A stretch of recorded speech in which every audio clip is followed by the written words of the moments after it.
Hello everybody and welcome to the channel. It's Paulie Esther here, and Dead by Daylight put out a tweet with a link to a new feedback survey, and we're going to go ahead and take this survey here in this video.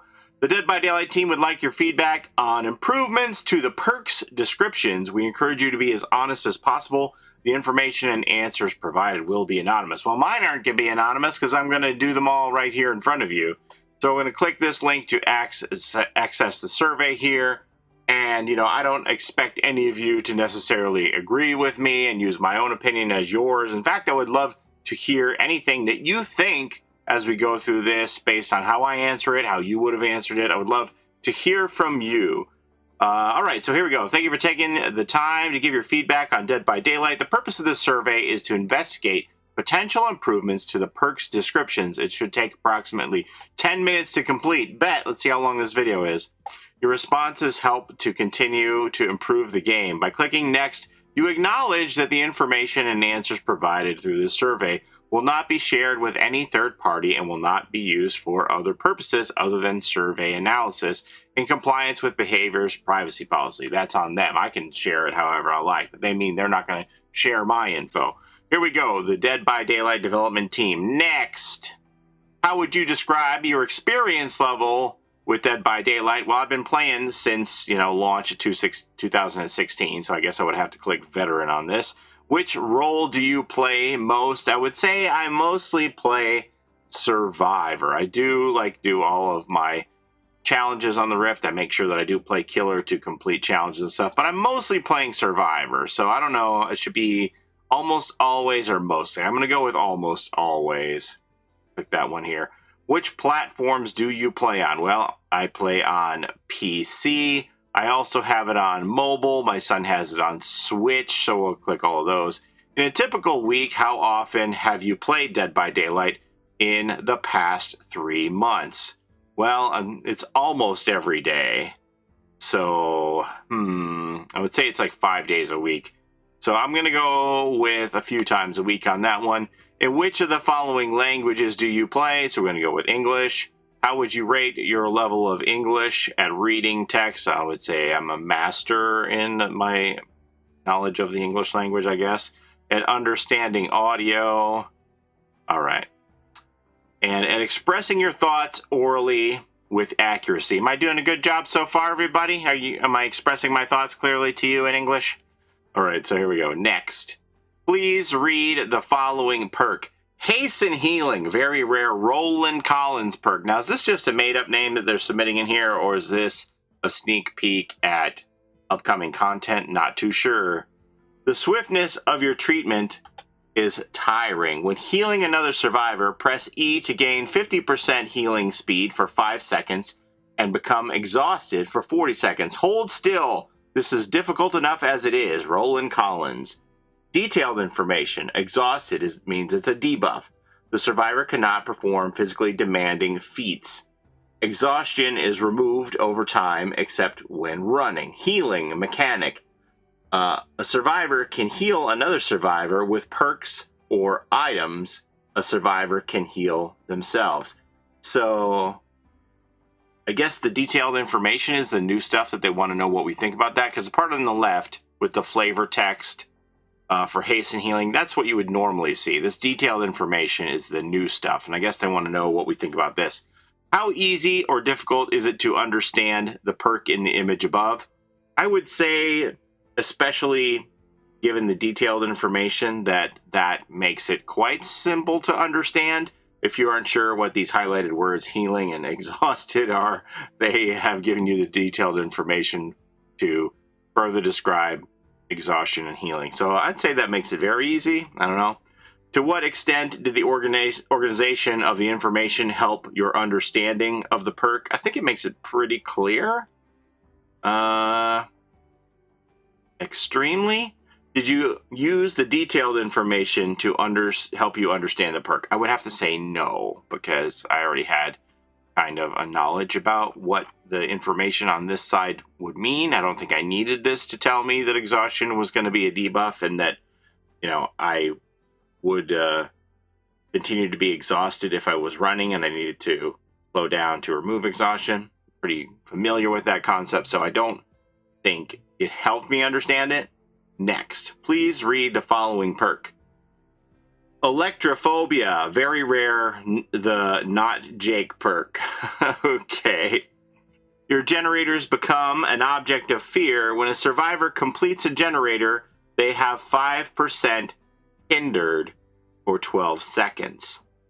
Complete them if you can. It changes nothing, the not Jake. Not Jake's gonna be a killer? Okay, so hindered is a debuff, which means the killer survivor moves at a decreased speed. Generator completed mechanic. Survivors must complete generators to escape. You know, I have a lot of randoms who could very much benefit from that sentence alone. Survivors must complete generators to escape, because some of them don't seem to understand that concept. Once a generator is complete, it can no longer be damaged by the killer. All right. This is this a killer perk? Not sure. When a survivor completes a generator, it must be, right? Why would we want to be hindered for 12 seconds? Okay. How easy or difficult is it to understand the perk in the image above? Again, very easy. To what extent did the organization of the information help your understanding of the perk? Yeah. And did I use the information? Again, I'm going to say no. All right. Please read the following perk. Boon. We got more boons, everybody. Boon, Safe Haven, very rare Dasher Soul perk. That's an interesting name, too. A boon that provides some semblance of safety. Survivors benefit from the following effects when inside the boon totem's radius. For each survivor who is injured by a basic attack, this perk gains a token. 3 tokens gain 5% haste and 15% increased vault speed. 6 tokens gain endurance. This perk does not lose its tokens, and this perk does not stack. Ignore your wounds. We're stronger here. Dasher Soul.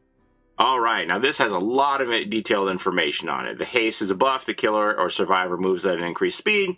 Endurance is also a buff. If a survivor would enter the dying state, instead they suffer a deep wound. Performing a conspicuous action removes your endurance.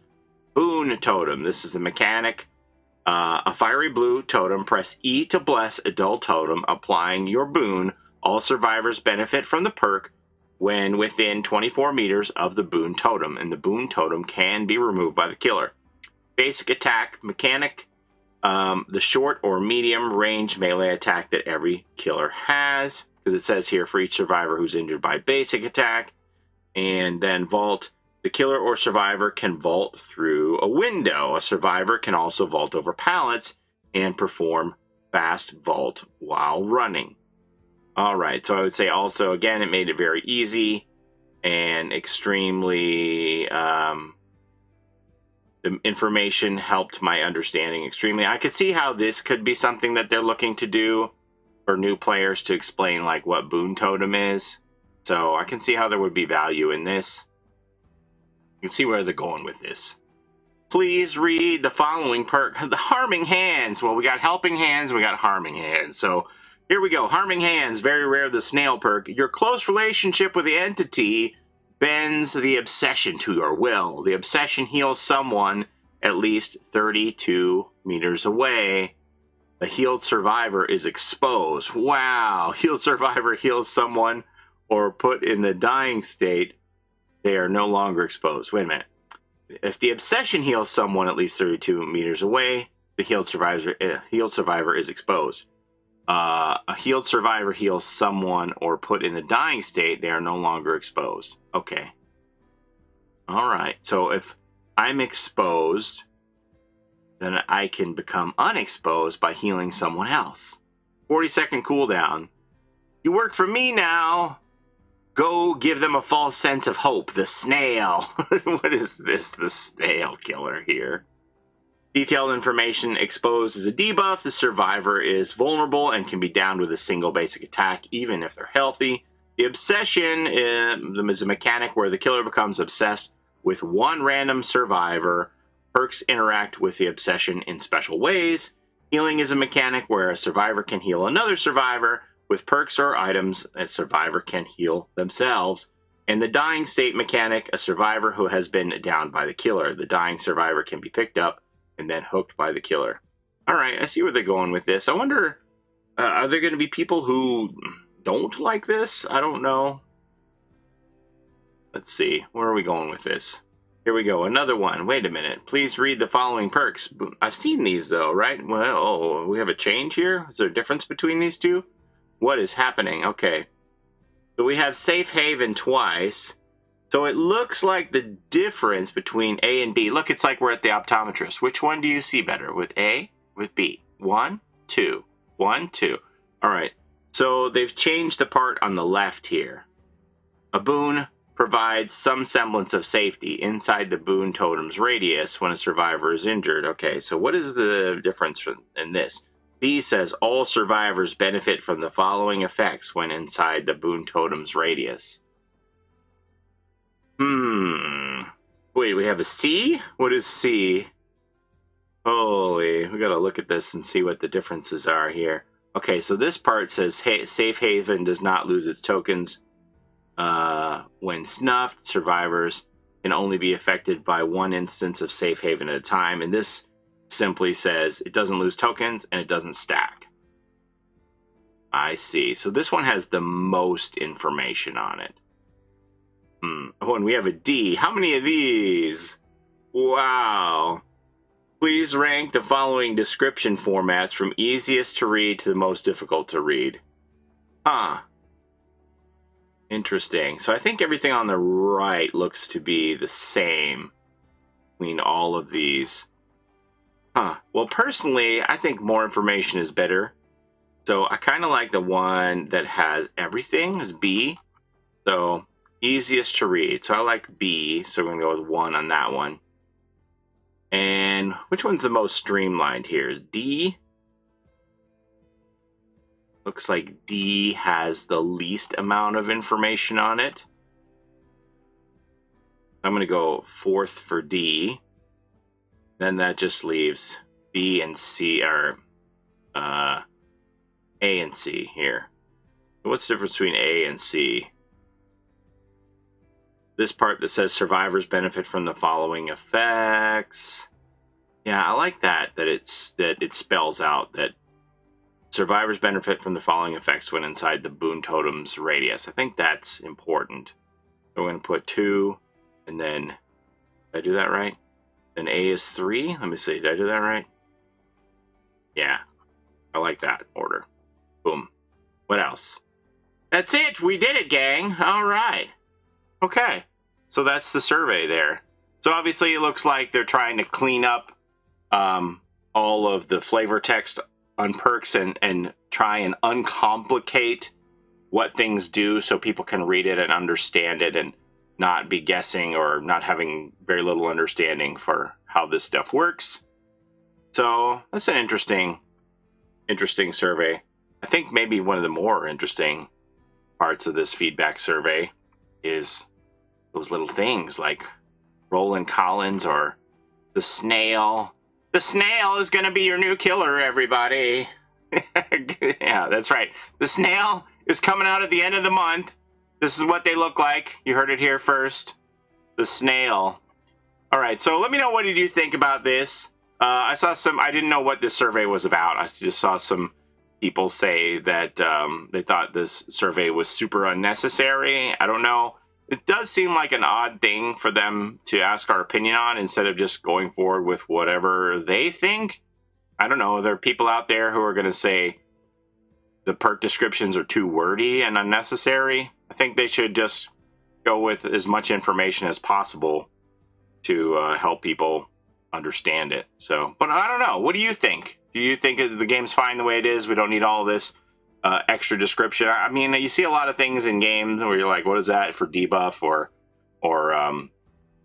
buffs in game? So I think spelling it out is better than not having it. But I would love to hear from you and hear your opinion on it. Anyway, we took the survey. I'll have the link to the description below if you want to take the survey as well. I thought the survey was going to be much longer than that, but it wasn't too bad.